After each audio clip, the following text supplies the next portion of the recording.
restart the live regati street restart the live tione kuti nyaya yacho inofamba sei. Right, mira nitombo kudropa imugozofona futi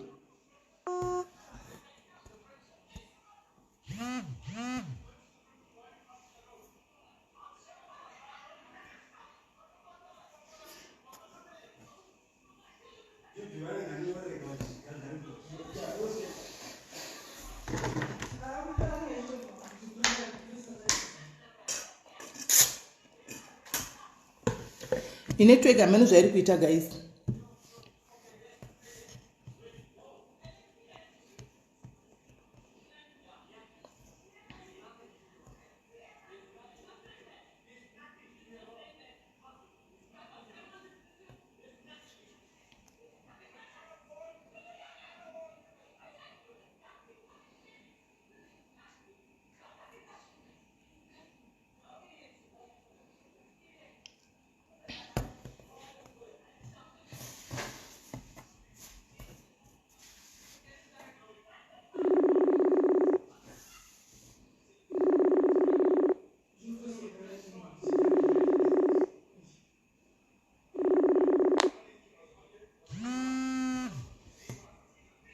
All right.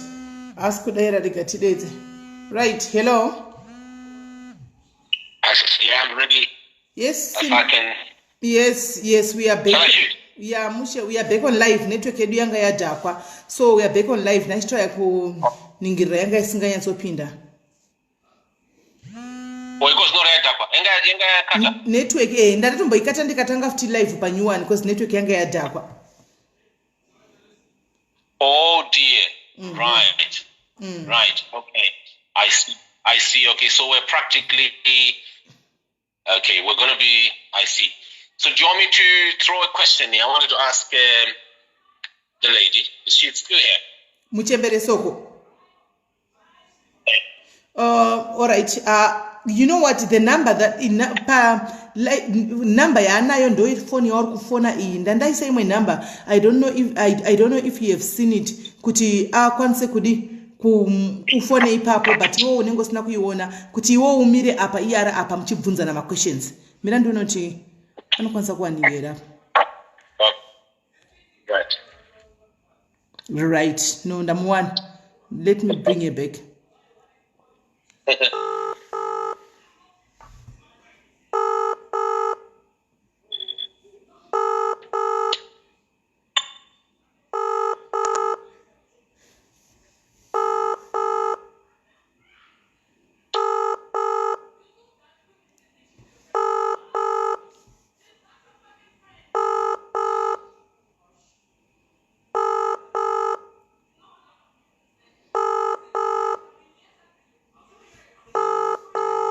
Seems as if she's not picking my calls anymore.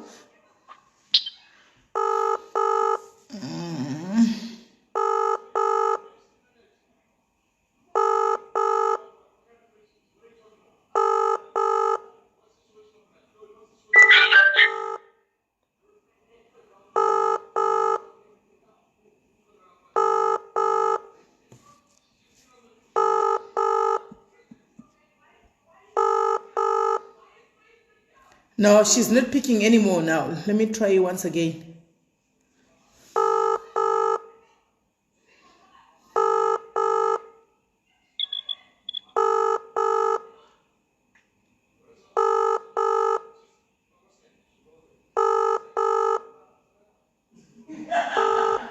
Could call her from here. I think she's not picking. Can you just go ahead and go? She's on another call. Kusaidi kwako. Go ahead. She's going to pick up now straight away. I think she's going to pick up.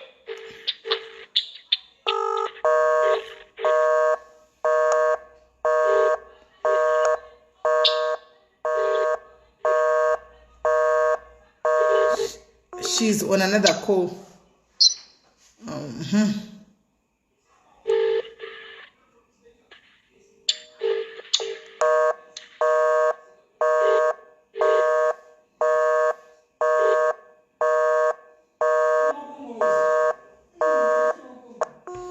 She's still on another call. Maybe ngatimupe nguva timbona kuti maybe achadzoka. Right. Nyaya wanga wainzwa here iwewe Simba?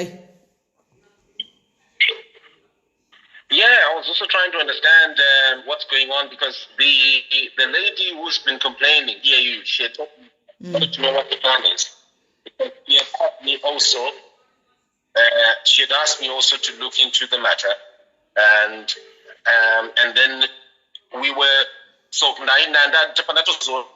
when you went live, and I told Kuti that was part of the plan that she had here. Kuti, my audio, so I just play and the like. No, I did play the audios, some of the audios anyway. Some of the audios I did play them, but mama ndinakuma player anyway.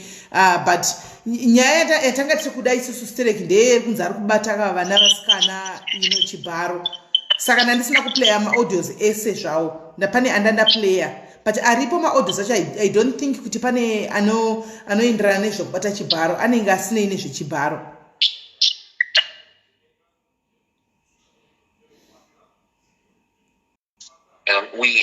There's a man who is part of this, who was named as part of this. And are you aware? Ane Murume. Murumadi? Yes. Ane Muruma itotaurwa as a victim.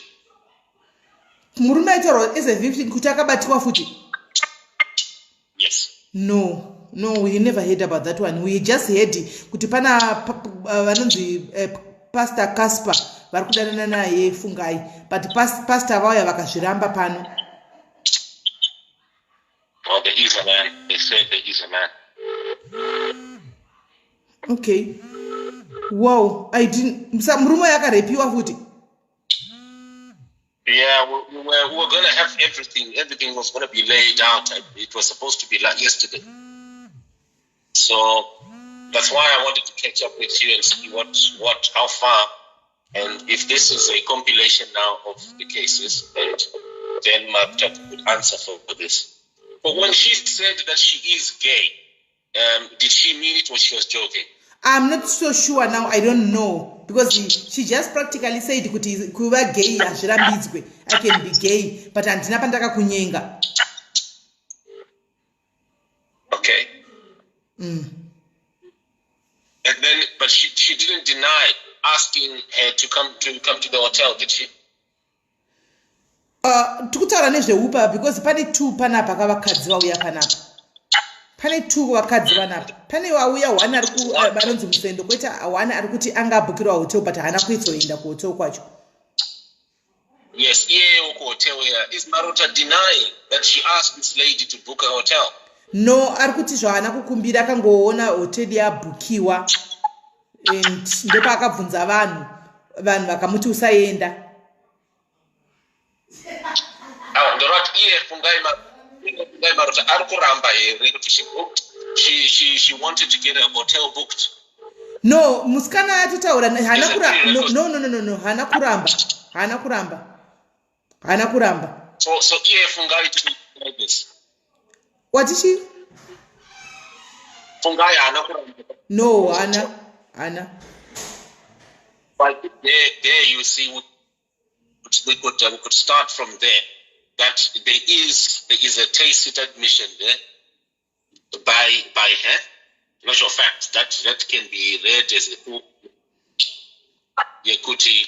There is a hotel in question, and also an admission verbally that she is gay. I think now maybe the question would be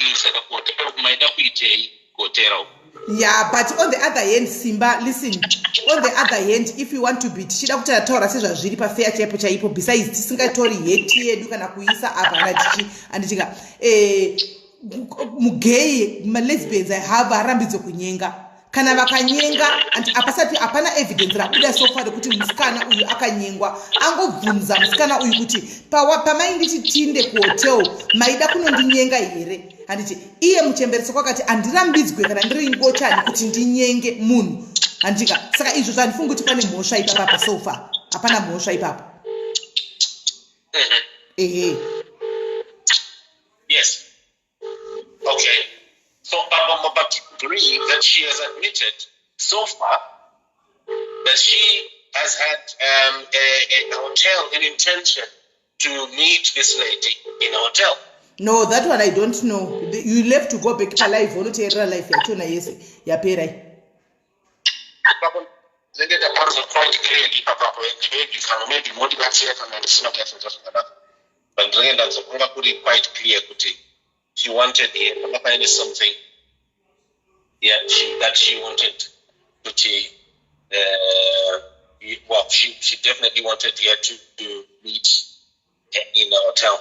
But so Simba, okay, Simba, let's be honest. All right, let's be honest here. Let's be honest. It's funny how it's making a lot of noise. Let's be honest here. Simba, I talk to you, right? I book a hotel for you. Antika, kuti tukuno sangana hotel. Pane mosha ira. Aiwa, kana mosha. Isuzu tungoti but zvataurwa. Aiwa, akutaurwa zvinabasa but ndikubvunza kuti nini ndakuda buka hotel, ndakubukira iwewe. Iwo zoramba hako last minute kuti aiwa ku hotel andikwanisi kuenda andidi. But apana mosha kapa. Hotel inogona ngobukwa kapa. The hotel can be booked, Antika. But Mosha iripo, ndeye kuti pane munhu akaitwa sexual abuse here. Ndo Mosha iripo nge iripo. Anditi. Nyaya iripo ndeye sexual abuse kuti pane munhu akarepiwa here. Ndo nyaya tiri kuda. Zvekubhukirwa hotel izvo kaizvo. Munhu anokosa bhukirwa hotel last minute ochinja.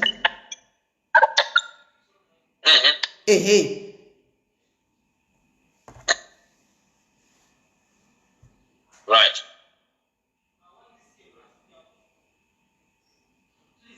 Right.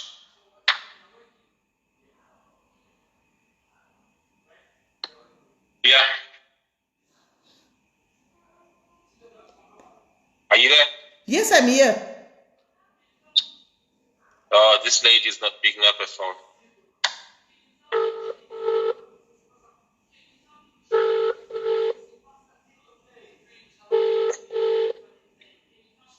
Oh dear. Maybe we should just cut, yeah? Okay. Listen, Simba. I think you are urku. I think une anditi pane munhu reporter kwa uri kuti umuitire ma investigations. I don't know hangu kuti a reporter kuti chi kuti paitwe ma investigations echi andisi kuziva so far antika. But isusu tiri kuti if kana varipo vakadzi vacho vari kuti vakarepiwa nafungai, we want them to come forward. Votaura takarepiwa andika sezvaita musendo kuti ndakabatwa but ndakatoripota police. Anditi, so that we can start from there. As for now, antika kwangu ya musendo chete umwe uyu ingori hotela rakabhukwa chete antika zvekubhukira hotela haisi mhosva antika hapana nyaya ipapo asi akazoramba ake last minute kuti andikwanise kuenda kuhotel anditiwaona saka tiri kuda those ladies kana varipo vari kuti vakadii vakarepiwa nafunga izvi zvepachinzi pane 40 ladies pauya one so far tiri kuda 39 vamwe ava kuti vauye vati ndakabatwa chibharo namuchembere uyu soko anditika ndokuti nyaya ite chivalue antiwaona because as it is right now I know kuti you and Fungai uyu magara mune amuchaisani mune muri kuinvestigateana amene kune dzimwe nyaya dzenyu anditika but toda kutasa nyaya sezvairi chaizvo. Oh no, I'm not implying anything here. I'm simply probing. And I want to tell you I'm as flat as can be. And I don't have any intention whatsoever here. This was only submitted to me and that was it. And so that's why people did out. Nesitikudzidzawo journalism iyo kuti tizive kuti nyaya iri kufamba sei pane vakadzere because in the more reason why I did this live here phone yako is making a lot of noise. Phone yako iri kuita noise. The reason why I brought this live pano is because pano pamashows panoitwa ma-reality online talk shows, right? So tinomboita there's a time whereby we bring vanhu vechivanhu ava vachiuya kuzotaura nyaya dzavo dzechivanhu. So we wouldn't want kuti mangwana my name to be implicated kuchinzi no kuya vanhu vasisimeli in this case they are chete ndandisina basa nazvo ndadii nangonzwaiko ndaperera zvaperera ikoko anditiwaona. So we need to understand because zvinenge zviri kuitika vamwe vacho vanhu vacho vese vari pano apa zviri kuitika pano and we did not know about it. It's all the first time that we are hearing kuti kuna namusendo kune nyaya dzakadata zvinzwawo pano.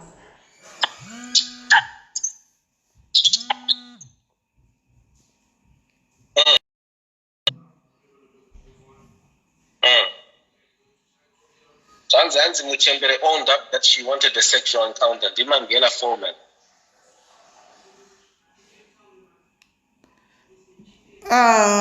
Andizivi papo. I don't know that one. You can go and listen to the live. Inini ndapanza pane panga ari very clear. Akatoti ndirimu gay. Saka chitaura zvaunoda. But simba kuita gay kunorambidzwa here. Kuita gay kunorambidzwa here. Azotaura kuti hanzi ndaida kuita whatever akatodescribe zvinhu zviri graphic zvandaida kuita.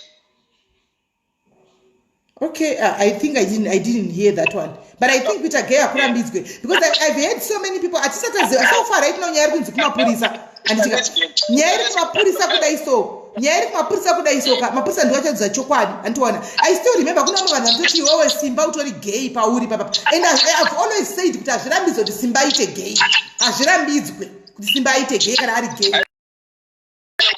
The nyaya iripo ndeyekuti allegations can be labeled. Okay? Like someone could say, but if you then say, yes, I'm a thief, so what? Okay? Then, of course, you have confirmed something there. That's another thing. But zvinosungisa kujerere. No. We're not interested in sending anyone to jail here. We're just saying, just judging by what is being touching here. We're all learning whatever is going on here. Everyone, maybe all this is just a load of lies. Yes, that's why we are trying to get to the bottom of it. Kuti izvi zvokuti gay kana kuti ingocha ngati kudi hatinei nazvo, but ini chandiri kuramba simba is handitika kuti kana vachita zvechingochani handiti she has to come out straight away otaurira vanhu even vanenge vaenda kunobatsirwa vaya kana vachita zvechivanhu chake capitalize kuti kana uchida kuti ubatsirwe mashava ako abude tanga warara neni ndo pandiri kuramba ipapo andiona zvechingochani zvazvirambidzwe ipersonal choice yemunhu. Yes, he has spot on there. But anyway, I think this is maybe this is it. As simba wakoma saka you are streaming it straight kuzima. That's how easy. Kustreama kuzima ayo. It was a way which so we were just I thought you knew. No, I didn't know that you were streaming kuzim eye straight. Saka, you are alright. What you can do, Simba? You are what you can do. If you want to stream kuzim eye, katunze makola zari kufona yavane zvekutaura, then you will keep on streaming kuzim eye. Isuchire katunze vanhu. Maybe tichata lakire kuwana chi vari kuti pa 39 yasara iyi kuti takarepiwa. Voya votaura pano. Iwo chistreama ikoko kwauri kustreama ikoko. Imimi rambai muchita zvamurikuita iwo kana chistreama oita zvaunoita zvekustreama ikoko isusu toedha vari kuti vakadii vakarepiwa vachona vobva vataura iwo chistreama ikoko. No, it's okay. We were just following the same like we have done before. Yakuti kana paine ma cases anenga aitwa but now the line that you are now tavharidzira vacho ma victims anenge achida kuuya now to claim kuti ini ndakazvitiwa because you are here, you are okay. So that yes. Proceed. Yes. But kana mazvudza uyu munofanira kumubvunza iye mainly kuti I apologize here. Anyatsotiudza kuti clearly panyaya iyoyo yaataura zvaataura iye panyaya yekuhotel iya and nenyaya yeungochani zvisina kushata zvazvo kana ari if she is a lesbian there's no problem at all. Are you there? Yes, I'm here. Kuti tikuda kufona kuti udone tise vamwe. Right.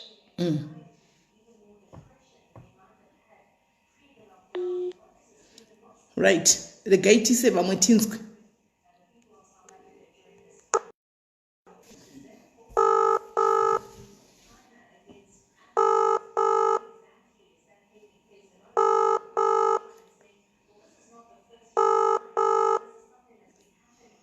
Yellow color. Did right what you say? Did it born? I just want to honest silence. And listen. I mean, not to yeah. First of all, and this will not accuse anyone. Nyaya ine kaviri sezvo pasina evidence sezvo pasina kumapurisa. What I want people kuti realize ndezvekuti munhu anofamba achibata vanhu handisi kuaccuser anyone abatisise ipapa. Yake hakuna munhu anoti ndakazviita. These people are clever. Vanhu vanocommita crimes erape, they are very very clever. Anenge aronga yake kudhara, as you can see kuti ava kutothreatena kuti ndakubudisa zvakati. A similar story happened. I'm just going to be 2 minutes. Munhu uyu aitora munhu uyu achienda naye kuma-friends ake achiita sei munhu achimuona, so they just assumed munhu uyu vari vese. So when that happened akangoti kaidanana and nyaya yakangoenda yakadaro. So munhu anobata munhu angobate munhu nje asina ndichadai so anenge achitoziva paakatsika. So that's why all these threats are coming kuti ndakuzodai azvikambofaniri kuitika zvesezvo. On the other hand, kuti Mchembere Soko vanyeberwa kunzi vabata. This is a very serious accusation yekunyebera kana kuri kunzi kunyebera. V11 akanzi amunawo hachisi chochivanhu. This is beyond you. Iyi haisiri hondo yenyu. Kana marambe kuzinanzwa pa vanhu vechivanhu, madzimbo vako ndo vanokufaitira your battles. You cannot fight this alone. If kana muri kunyeberwa pindai mumba menyu mucheme mutekete fight your battles. You do not fight your battles muchiyanika vanhu paFacebook muchiita sei hachizi chochivanhu. This is not it. Okay. Saka inini nyaya yekuzoti vakuthreatena vachiti mwana kana wauya no, that actually shows kuti nyaya yika it's just I don't know, there's no smoke without fire. Yanika vanhu vanovabatsira izvo hazvizizvo. If kana muri kunyeberwa kamuchembereka taurai nevekwenyu, let them fight your battles because vachakurangai futi kuti kwewewe sei uri kudai so, you know, because these vadzimu ava hauzi and ukakanganisa ukavanyadzisa because vanhu vese vakutongoshora mtupo so Musendo. Everyone knows Musendo is Mantla's girl. Musendo is a free spirit. Saka izvi is beyond you Mchembere. Kana muri Mchembere wechokwadi takuda kuona nemabasa izvi takuda kuti let that happen. Let you not ndakutukira njuzu dzangu what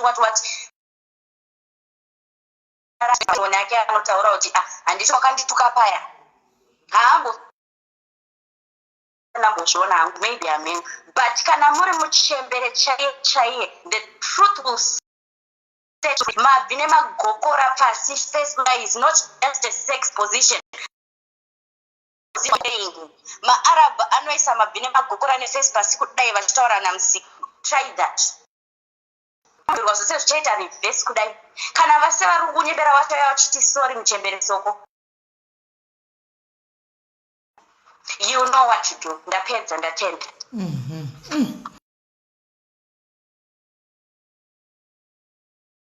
Of the Hello, Sis Mary. Hello. I'm so sorry. No, I'm not. What did I?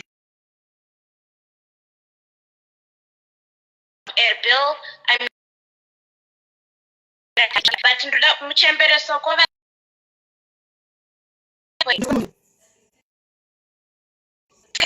Ndoda ku.